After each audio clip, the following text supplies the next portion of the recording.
আগামী 22শে মার্চ শুরু হতে চলেছে আইপিএল 2025-এর আসর। আর প্রথম ম্যাচ অনুষ্ঠিত হবে গতবারের চ্যাম্পিয়ন কলকাতা নাইট রাইডার্স ও রয়্যাল চ্যালেঞ্জার বেঙ্গালুরুর মধ্যে। আর এই দুই দলের মধ্যে ম্যাচ দিয়েই আইপিএলের জয়যাত্রা শুরু হয়েছিল 2008 সালে। তাই এখন আমরা দেখে নেব যে এই দুই দলের মধ্যে কোন দল বেশি শক্তিশালী এবং এই ম্যাচে কাদের জেতার সম্ভাবনা সবথেকে বেশি। আর সবার প্রথমে যেটি দেখা যাচ্ছে সেটি হলো দুই দলের ক্যাপ্টেনই নতুন। কেকেআরের ক্যাপ্টেন হলো আজিঙ্ক্য রাহানে ও আরসিবির ক্যাপ্টেন হলো রজত পাতিদার। রাহানে এর আগেও আইপিএলে ক্যাপ্টেন্সি করেছেন এবং রজত এইবার প্রথম আইপিএলে ক্যাপ্টেন্সি করবেন। তো এবার আমরা এই দুই দলের সম্ভাব্য প্লেইং 11 দেখে নেব। প্রথম ম্যাচে কেকেআরের প্লেইং 11-এ থাকবেন কুইন্টন ডিকক ও সুনীল নারায়ণ। তারপর থাকবেন ভেঙ্কটেশ আয়ার ও আজিঙ্ক্য রাহানে। এর মাঝে ইম্প্যাক্ট প্লেয়ার হিসাবে থাকবেন আঙ্ক্রিশ রঘুবংশী। তারপর নম্বর 5, 6 ও 7-এ থাকবেন কেকেআরের 3 exclusive finisher Rinku Singh, Andre Russell এবং রমনদীপ সিং। এরপর নম্বর 8-এ থাকবেন হর্ষিত রানা, নম্বর 9-এ থাকবেন বৈভব অরোরা এবং নম্বর 10-এ থাকবেন স্পেন্সার জনসন এবং সবশেষে থাকবেন বরুণ চক্রবর্তী। আর অন্যদিকে আরসিবির প্লেইং 11-এ থাকবেন বিরাট কোহলি ও ফিল সল্ট, নম্বর 3-এ থাকবেন রজত পাতিদার এবং নম্বর 4-এ থাকবেন লিয়াম লিভিংস্টন এবং এর মাঝে ইম্প্যাক্ট প্লেয়ার হিসাবে থাকবেন দেবদূত পাডিক্কাল। তারপর নম্বর 5-এ থাকবেন জিতেশ শর্মা, নম্বর 6-এ থাকবেন টিম ডেভিড, নম্বর 7-এ থাকবেন ক্রুনাল পান্ডিয়া। তারপর বোলিং লাইন আপে নম্বর 8 ও 9 থাকবেন ভুবনেশ্বর কুমার এবং সুয়াস শর্মা এবং নম্বর 10 ও 11-তে থাকবেন ইয়াশ দয়াল এবং জশ হেজেলউড। এবার এই দুই দলের প্লেইং 11-এর তুলনা করলে দেখা যায় যে ওপেনিং জুটিতে আরসিবি কেকেআর থেকে অনেক এগিয়ে, কারণ কেকেআরের ওপেনার হলো সুনীল নারায়ণ এবং কুইন্টন ডিকক এবং অন্যদিকে আরসিবির ওপেনার হলো বিরাট কোহলি এবং ফিল সল্ট। সুনীল নারায়ণ গত সিজনে অসাধারণ ফর্মে থাকলেও তার কোনো ধারাবাহিকতা নেই এবং কুইন্টন ডিকক অনেক দিন ধরেই ধারাবাহিকতার অভাবে ভুগছেন। আর অন্যদিকে বিরাট কোহলি হলেন আইপিএলের সর্বকালের সেরা ওপেনার এবং ফিল সল্ট গত বছর কেকেআরের দলে থেকে দারুণ ছন্দে ছিলেন এবং এবার তিনি আরসিবিতে চলে গিয়েছেন। ফলে এই অবস্থায় আরসিবিকে এগিয়ে রাখতে হচ্ছে। এরপর নম্বর 3-এ কেকেআরে রয়েছেন ভেঙ্কটেশ আয়ার ও আরসিবিতে আছেন রজত পাতিদার। ভেঙ্কটেশ মিডল অর্ডারে কেকেআরের অন্যতম ভরসা, আর তিনি চাপের ম্যাচগুলিতে খুব দ্রুতগতিতে রান তুলতে সক্ষম।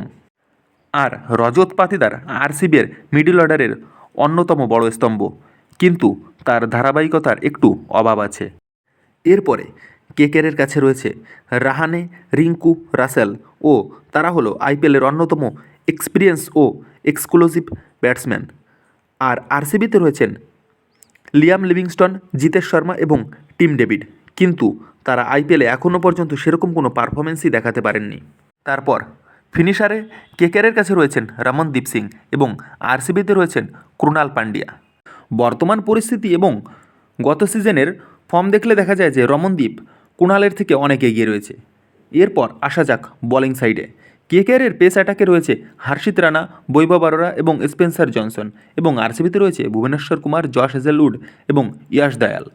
আর দুই টিমের পেস অ্যাটাকের তুলনা করলে দেখা যায় যে দুটো দলই পেস অ্যাটাকে একই অবস্থানে রয়েছে, কারণ গত সিজনে হর্ষিত ও বৈভব দুইজনেই 15টির বেশি উইকেট সংগ্রহ করেছিলেন। আর হর্ষিত বর্তমানে ইন্টারন্যাশনালে ভালো পারফরমেন্স করেছেন এবং সদ্য শেষ হওয়া আইসিসি চ্যাম্পিয়ন্স ট্রফিতেও তার ভালো বোলিং করার ফলে আত্মবিশ্বাস তুঙ্গে রয়েছে।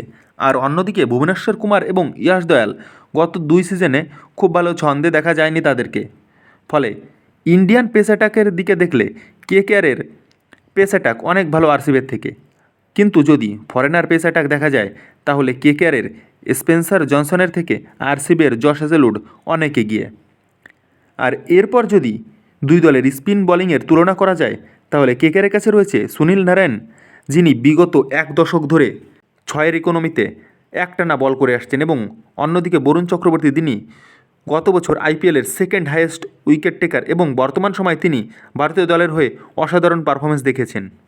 আর অন্যদিকে আরসিবিতে রয়েছে ক্রুনাল পান্ডিয়া এবং সুয়াস শর্মা, আর তারা দুইজনেই এখনও পর্যন্ত আইপিএলে সেরকম কোনো ভালো পারফরমেন্সও দেখাতে পারেনি এবং বর্তমানে ক্রুনালের যে ফর্ম তাতে তাকে ভালো বলার বলা যায় না এবং সুয়াসের সেমন কোনো এক্সপিরিয়েন্স নেই।